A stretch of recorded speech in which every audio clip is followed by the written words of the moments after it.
Tere! Tervist! Täna me räägime robotikast ja huviringidest. Ja üritame aru saada, kas see on meie teema või mitte. Mis küsimusi sul on? Näiteks, et kas robotika on ainult poistel või ka tüdrukutele? Aga sina? Kas ta oskab öelda teiste huviringidega kohta peale robotika?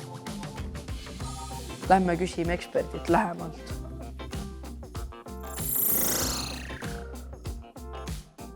Tere! Tere! Tere! Meil on hea meel, et te külla tulite, et meil oleks teile mõned küsimused. Nii, väga põnevil kuule. Robotika, mis see on ja miks seda üldse vaja on?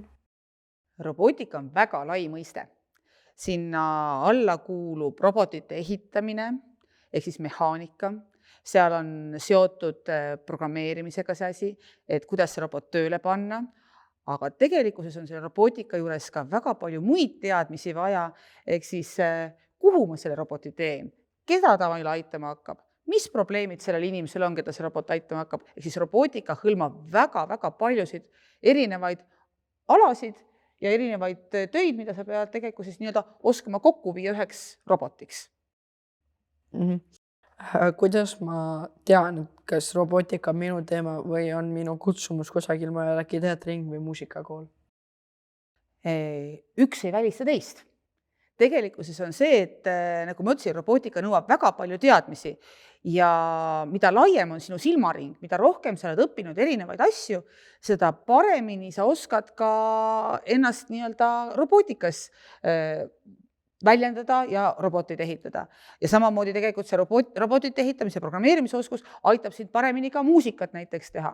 Sest tänapäeval on väga palju asju omavahel seotud ja mina näen seda, et mida rohkem tulevik edasi läheb, seda rohkem maailm nii-öelda läheb selliseks suuremaks ja samal ajal tegelikult ka natuke väiksemaks, et kõik asjad hakkavad omavahel olema seotud.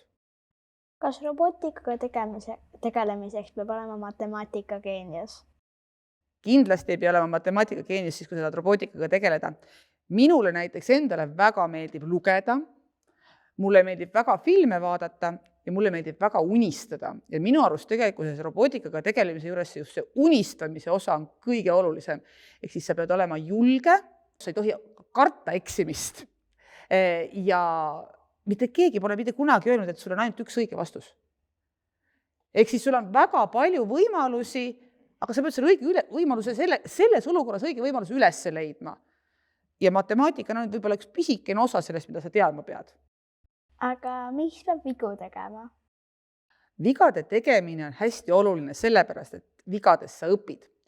Mida rohkem sa vigu teed, seda paremini sa saad teada, kuidas asjad tegelikkuses toimivad. Et mitte keegi meist ei ole sündinud tark. Mitte keegi meist ei oska esimesel korral jalgrattaga sõita ja pannkooke teha ega mingisuguseid muid selliseid asju, eks ole. Sest vastasel korral meil poleks vaja koolis käia, mitte midagi õppida. Ja vigade tegemine aitab meil areneda. Et targemad muidugi oskavad õppida ka teiste vigadest, eks ole. Aga see ise katsetamine, julgus proovida, see on nagu hästi oluline siin maailmas. Et ma võin tunnistada, mina olen väga palju vigu. Ja mul on hea meel, et ma neid vigu olen teinud. Sest vaata, see on nagu sellise asi ka, et kui sa tead, mis asi on hea, mis asi on halb. Kui sa halba asja pole kogenud, siis sa ka ei tea, mis asi hea asi on. Kui sa pole vigu teinud, siis sa ei oska ka aru saada võib-olla sellest, mis tegelikkuses see õige ja hea on. Eks ole, et see annab sulle sellise parema arusaamise asjadest. Ja võib-olla see, mis alguses tundus, et on õieti, tuleb välja, et aga ma saan veel paremini teha.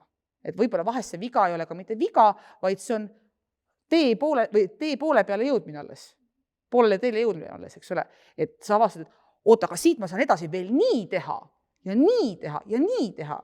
Ja see on areng, mille poole me tegelikult kõik tahame püüelda, eks ole. Ma teen täna paremini, kui ma tegin eile ja homme veel paremini, kui ma tegin täna. Mul on sõber, kes ei õpi enda vigadest. Ma usun, et ta ükskord õpib. Sellised, mõnel inimesel võtab natuke kauem aega. Ma loodan, jah. Kas programmeerimine on ainult poistele? Programmeerimine ei ole ainult poistele. Programmeerida oskavad tegelikkuses kõik inimesed, kui päris aus olla. Ja kui päris aus olla, siis programmeeritakse teid ka praegu nii, et te isegi aru ei saa. Nii et igal hommikul, kui sa üles ärkad, siis antakse sulle programm. Sa pead üles ärkama, panema riidesse, pesema hambad, sööma kõhu täis ja minema kooli. See on sinu programm kui inimese programm. Samamoodi seda programmi peaks tegema võib-olla mõnikord robot, on ju nii. Ja ma arvan, et nii tüdrukud kui poisid suudavad suurepäraselt robotitele selgeks teha, mida robot tegema peab, sest programmeerimine on ju käskude jada, mida üks robot tegema peab. Ja ma olen näinud väga vingeid tüdrukuid programmeerijaid, on väga vingeid tüdrukutest robootikuid, on väga ägedaid meeskondi, mis koosnevad ainult tüdrukutest, aga kõige paremad robootikameeskonnad minu arust on need, kus on tüdrukud ja poisid koos. Sellepärast, et tüdrukutel on üks nägemus asjast, poistel on teine nägemus asjast, eks ole. Ja kui need kaks nägemust kokku panna, siis saab maailma kõige parema asja kokku.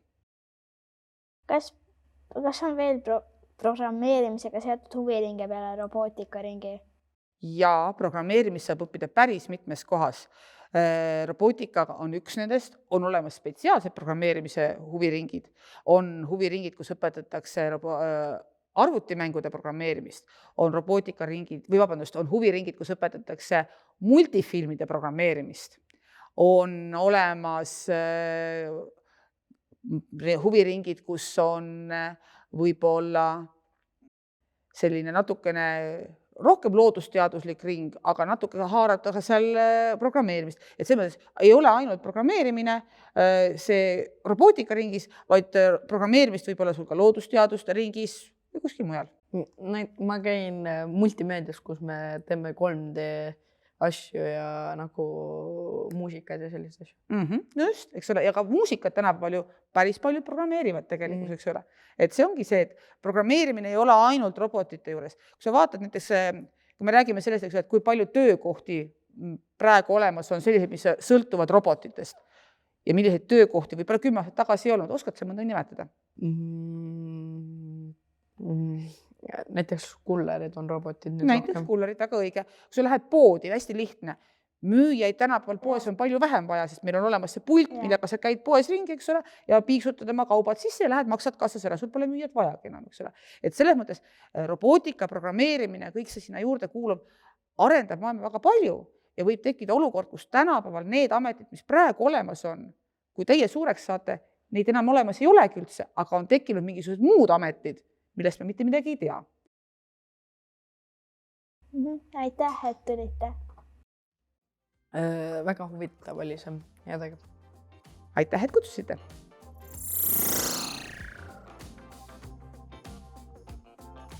Mis sul siis täna meelde jäi?